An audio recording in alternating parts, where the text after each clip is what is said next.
Hi hello welcome to Raghavendra YouTube channel. మనం previous వీడియోలో displacement, distance, difference, అదేవిధంగా velocity,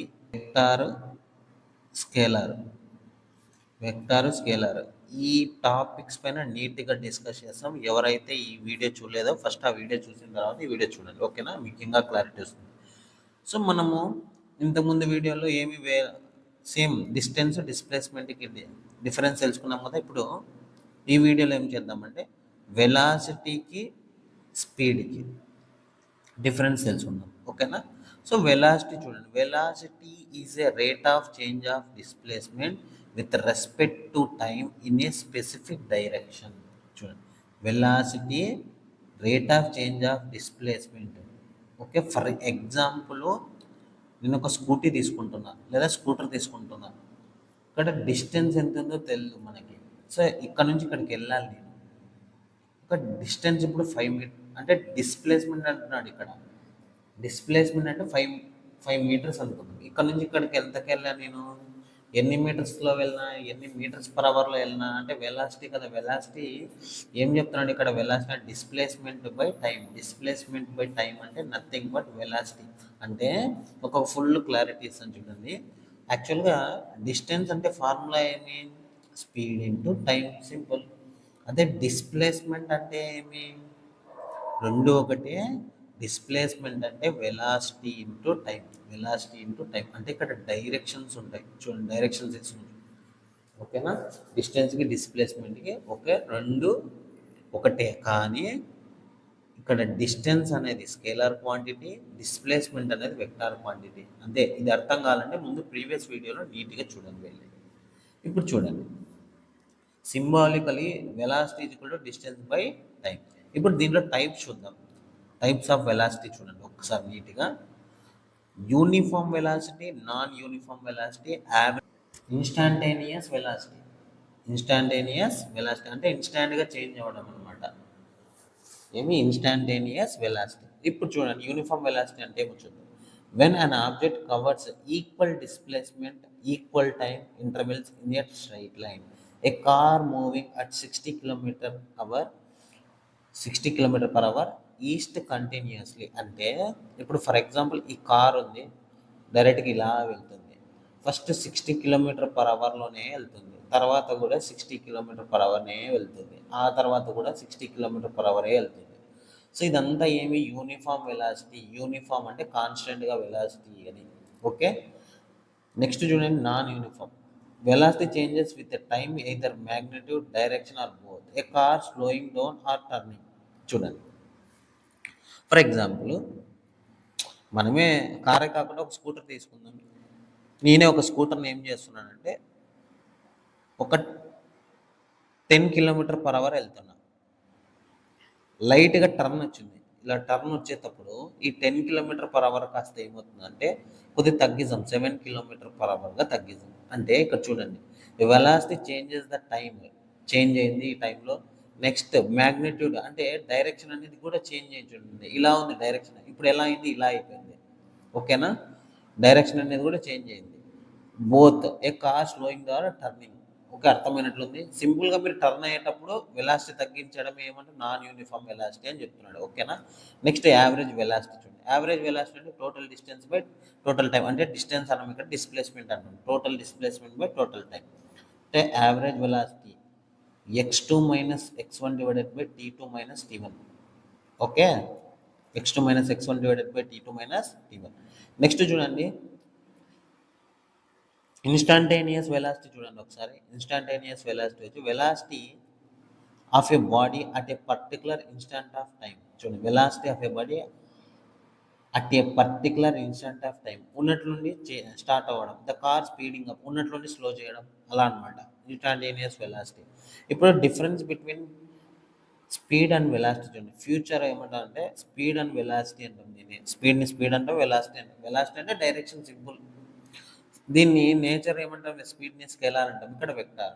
vector అంటే ఏమి, డైరెక్షన్ ఉంటుంది, మ్యాగ్నిట్యూడ్ ఉంటుంది. స్కేలార్ కంటే ఓన్లీ మ్యాగ్నిట్యూడ్ మాత్రమే ఉంటుంది. డైరెక్షన్ అండ్ నాట్ రిక్వైర్డ్, ఇక్కడ రిక్వైర్డ్. చూడండి, సేమ్ ఇక్కడ ఫార్ములా అయితే డిస్టెన్స్ బై టైం వస్తుంది, ఇక్కడ డిస్ప్లేస్మెంట్ బై టైం వస్తుంది, ఏది వెలాసిటీలో. ఓకేనా. నెక్స్ట్ చూడండి, నెక్స్ట్ ఇప్పుడు గ్రాఫ్ చూడండి, చాలా చాలా ఇంపార్టెంట్, ఎగ్జామినేషన్లో అడిగారు అనమాట. గ్రాఫ్ ఒకసారి చూడండి.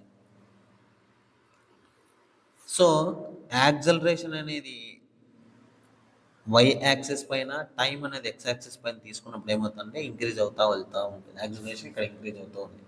అదే చూడండి, అదే యాక్సలరేషన్ సేమ్ అదే ప్రాసెస్లో ఇదేమి కాన్స్టెంట్ యాక్సలరేషన్ అనమాట. ఇక్కడ uniform increasing acceleration. Increasing acceleration అంటే ఇక్కడ చూడండి, ఇప్పుడు చూడండి ఇంక్రీజ్ అవుతా పోతా ఉంది. ఓకే, వెల్ యాక్సలరేషన్ టైం అనమాట. యాక్సలరేషన్ ఇంక్రీజ్ అయితే టైం కూడా ఇంక్రీజ్ అవుతుంది, simple. Next non uniform accelerated body చూడండి. నాన్ యూనిఫామ్ అంటే ఏమి, ఇందాక చెప్పిన కొంత ఇంక్రీజ్ అవుతుంది, కొంత డిక్రీజ్ అవుతుంది అనమాట. సో ఇక్కడ ఇలా అవుతుంది గ్రాఫ్. గ్రాఫ్లు చూడండి, చాలా చాలా ఇంపార్టెంట్. ఓకే, నెక్స్ట్ చూడండి డిస్ప్లేస్మెంట్ టైం గ్రాఫ్ చూడండి. డిస్ప్లేస్మెంట్ టైం గ్రాఫ్ ఇదే చెప్తాండి. అంటే ఇక్కడ చూడు, ఇక్కడ యాక్సలరేషన్ అంటే డిస్ప్లేస్మెంట్ తీసుకున్నాడు, స్లోప్ అనేది వెలాసిటీ. స్లోప్ అనేది ఏమవుతుంది, వెలాసిటీగా తీసుకుంటాం. స్ట్రైట్ లైన్ యూనిఫామ్ వెలాసిటీ, ఇలా స్ట్రైట్ లైన్ అంటే యూనిఫామ్ వెలాసిటీ. కర్వ్డ్ లైన్, ఇది కర్వ్డ్ లైన్ అంట, నాన్ యూనిఫామ్ వెలాసిటీ. చాలా చాలా ఇంపార్టెంట్ చూడండి. ఫస్ట్ వన్ వచ్చి స్లోప్ లైన్, సెకండ్ వన్ వచ్చి straight line uniform velocity, third line curved line. ఇదేమవుతుంది, నాన్ యూనిఫామ్ వెలాసిటీ. ఓకేనా, క్లారిటీ వచ్చినట్టుంది. సరే ఇక్కడ చిన్న డౌట్ అంటారా, చూడండి నీట్గా చెప్తాను. ఈ మూడిట్లో ఏది స్ట్రైట్ లైన్ సార్ అంటారు. స్ట్రైట్ లైన్ ఎక్కడి నుంచి చెప్పండి, మీరే చెప్పండి.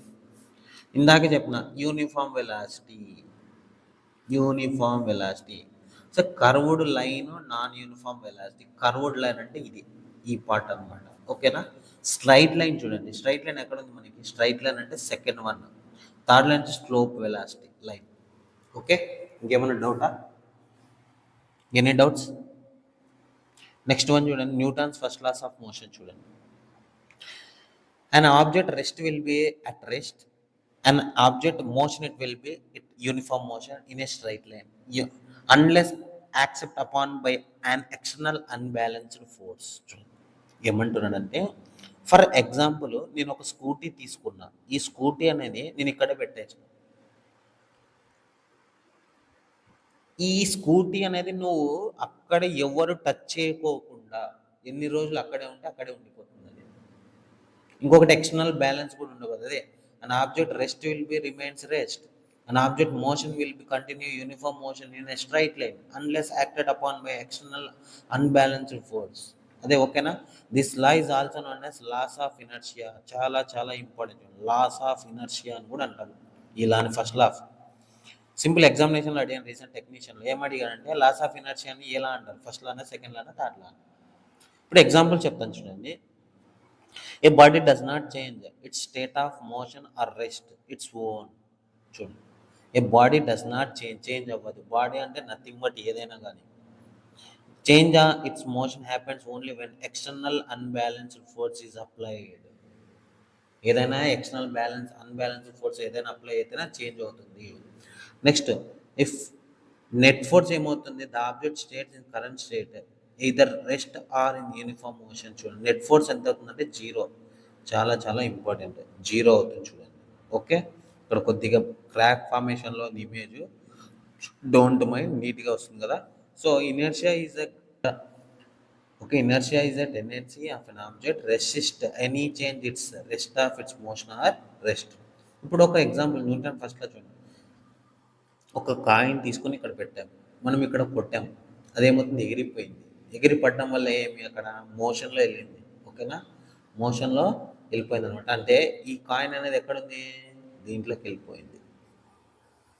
ఓకేనా, అంటే ఇక్కడ ఎక్స్టర్నల్ ఫోర్స్ ఎవరు అప్లై చేస్తారో, మనమే అప్లై చేస్తాం. లేకుంటే అప్లై చేయకపోతే అలానే ఉంటుంది కదా, అదే కదా చెప్తుంది. అంటే ఇక్కడ ఏమి, rest will be remains rest, object will motion continue uniform motion. Next one చూడండి, దీన్ని ఏమంటున్నారు, inertia of laws of inertia అని కూడా అంటాం. చూడండి, ఇనర్షియా టైప్ చూడండి. Inertia is rest, an object rest stays in the rest. First చెప్పాను కదా, a book remains on a table unless is pushed. ఒక బుక్ తీసుకొని మీరు ఎక్కడైనా ఉంచారనుకోండి, అది అలాగే ఉంటుంది. బాటిల్ అయినా ఏదైనా ఎక్స్టర్నల్ ఫోర్స్ అప్లై చేయనంత వరకు. ఇనర్షియా ఆఫ్ మోషన్ చూడండి, an object in motion remains it's motion, A moving bus suddenly stops and passenger jerk and forward. ఇక్కడ ఇమేజెస్ కూడా ఉన్నాయి చూడండి, అదే అనమాట. సో మీరు ఇక్కడ కూర్చోంటారు, ఫ్రంట్ వెళ్ళి మళ్ళీ బ్యాక్ వచ్చేస్తారు, అదే అనమాట ఇనర్షియా ఆఫ్ మోషన్ అంటాం దాన్ని. ఓకేనా. నెక్స్ట్ ఇనర్షియా ఆఫ్ డైరెక్షన్ చూడండి, inertia of direction, an object is to move in the same direction, a object continue to move in the same direction. చూడండి ఇక్కడ when a car takes sharp turn you feel pushed outward, అంటే నేను back ఇట్లా round సైడ్కి తిరుగుతాను అనమాట. అంటే మనం కార్లో ఇలా వచ్చినప్పుడు ఇలా స్ట్రైట్లో ఉంటాం కదా, ఇలా సైడ్ బెండ్ అవుతాం అనమాట. దాన్ని ఏమన్నా సెంట్రీ ఫ్యూగల్ ఫోర్స్ అని అప్లై ఉంటుంది అక్కడ, ఇనర్షియా ఆఫ్ డైరెక్షన్ కూడా అంటాం అక్కడ. ఓకేనా, ఇదే పాయింట్ అనమాట. చాలా చాలా నెక్స్ట్ వీడియోలో మనం నీట్గా Newton second laws of motion, Newton third laws of motion కూడా తెలుసుకుందాం.